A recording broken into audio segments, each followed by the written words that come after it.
Yaman tampaknya terus berlangsung. Bahkan dikhawatirkan akan meluas dengan terlibatnya beberapa negara di Arab dalam konflik bersenjata tersebut. Di balik konflik banyak cerita duka yang berujung dengan kematian rakyat yang tidak berdosa. Nah, di tengah konflik bersenjata ini ada kisah kemanusiaan yang menarik untuk saya bagikan kepada Anda pada kesempatan hari ini, berkaitan dengan orang-orang yang mempertaruhkan nyawa mereka untuk menyelamatkan warga Indonesia yang terjebak dalam konflik bersenjata di Yaman. Bagaimana kisahnya? Mari kita sambut Yusron dan Sabto.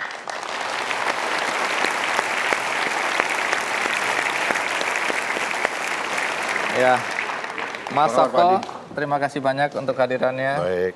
Silakan duduk. Mas Yusron juga terima kasih ya sudah mau datang. Saya dengar Anda berdua baru pulang dari Yaman, apa betul? Betul. Apa yang Anda lakukan di Yaman? Melakukan evakuasi warga negara Indonesia yang ada di Yaman. Ini saya dengar ada 2 tim waktu itu ya untuk percepatan evakuasi waktu itu ya? Betul, Pak. Masing-masing tim tugasnya apa?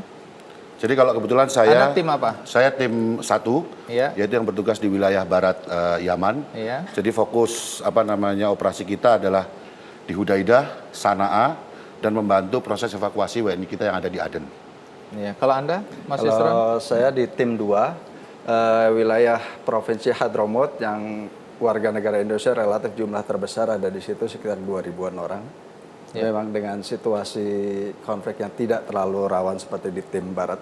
Tapi sebelum kita lanjutkan, ada baiknya mengembalikan ingatan Anda terhadap apa yang terjadi di Yaman. Mari kita ikuti liputan berikut ini.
Kota Sanaa, ibu kota Yaman, nampaknya akan terus bergolak. Pengeboman yang dilakukan Arab Saudi dan sekutunya nampaknya belum ada tanda-tanda akan berhenti. Sejumlah bangunan pemerintahan dan fasilitas umum rusak parah akibat dibombardir pasukan Arab Saudi dalam upaya menghentikan perlawanan suku Houthi.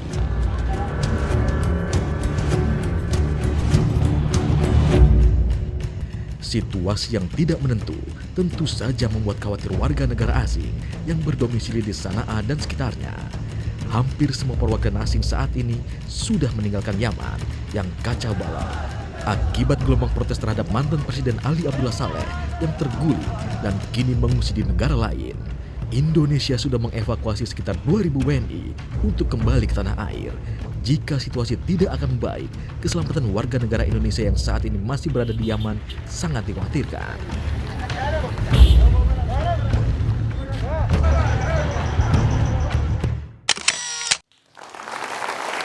Ini kan suasananya seperti yang Anda lihat di sini.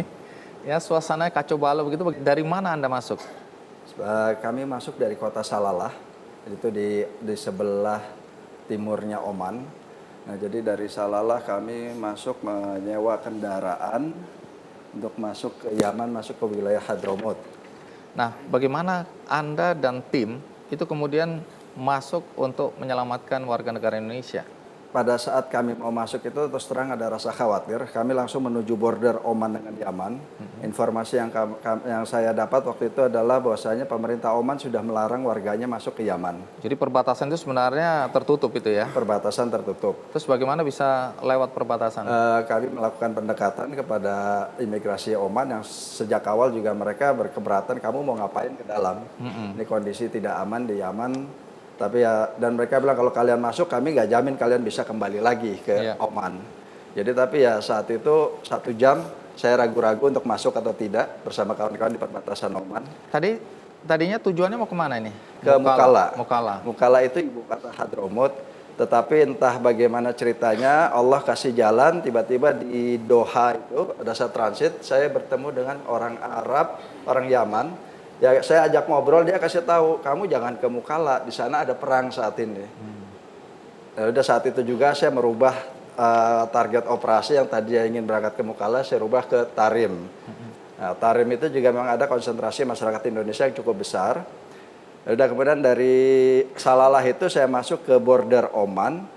Nah setelah saya 1 jam saya beserta tim memutuskan apakah kami masuk atau tidak. Bismillah. Itu berapa jarak antara perbatasan sampai ke Tarim?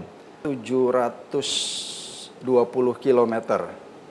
Kami tempuh dalam waktu 21 jam. 21 jam? Ya. Naik apa ini? Sewa taksi. Taksi itu modelnya mobil bak di belakang. Jadi yang namanya taksi itu bukan pakai AC terus bukan. bukan. Double cabin, tidak pakai AC, di dalamnya juga kalau kita buka dashboardnya ada pistolnya Bang Andi di situ. Jadi kami masuk, pertama naik ke taksi yang pertama, kami pikir langsung diantar ke tujuan, hanya jalan sekitar 1 jam, dia pindah nanti kamu saya pindahkan ke supir lain. Kami pindah ke mobil lain, begitu pula jalan terus, dia bilang setelah 1 jam, dia bilang kamu pindah mobil lain lagi. Ya saat itu yang ada di pikiran saya ya sudah, ya seperti saya bilang tadi demi tugas negara, ya saya bismillah sudah pasrah. Jadi berapa kali harus tukar 4 taksi? kali ganti 4 kali. kendaraan. Jadi 21 jam itu karena jauhnya atau karena kerepotannya tadi? Karena jauh dan kerepotannya juga, Bang. Situasi dan kondisi jalur yang Anda dan tim lewati kondisinya seperti apa waktu itu? Keberangkatan kami ya terus terang kami dibilang nekat ya, karena terus terang kita tidak tahu kondisi yang ada saat itu. Tetapi ya sudah kita jalan. Alhamdulillah ternyata dari kabar supir taksi, informasi dari supir taksi bilang kalau di daerah timur relatif aman, tidak ada kerusuhan. Jadi ya itu membuat hati kami dalam perjalanan itu cukup tenang lah. Tenang. Oh, jadi situasi saya membayangkan mencekam sekali itu ya. Buat kami saat itu sangat mencekam. Jadi ketidaktahuan kami itulah yang fear of unknown lah, takut akan ketidaktahuan. Nah, terus sampai di sana bagaimana cara Anda menghubungi warga negara Indonesia yang bermukim di sana? Jadi sebelum saya berangkat ke Yaman, saya sudah kontak beberapa kawan yang pernah kuliah di Yaman. Jadi ya dari mereka kami mendapat kontak beberapa kawan-kawan PPI, Perhimpunan Pelajar Indonesia yang baik yang ada di Mukalla maupun di Tarim. Kami juga meminta para tokoh-tokoh agama yang ada di Indonesia untuk menghubungi para ulama-ulama di sana. Jadi kontak kami sudah ada sejak awal. Tapi sebelum kita lanjutkan, tentu saja yang akan jadi pertanyaan termasuk kisah bagaimana kedutaan besar Republik Indonesia itu kena bom ya. Nah ini cerita yang menarik di balik apa yang terjadi yang kita saksikan di berita-berita. Tapi sebelum kita lanjutkan, ikuti terus Kick Andy. Begitu sampai Yaman, bis itu langsung dikerumunin orang.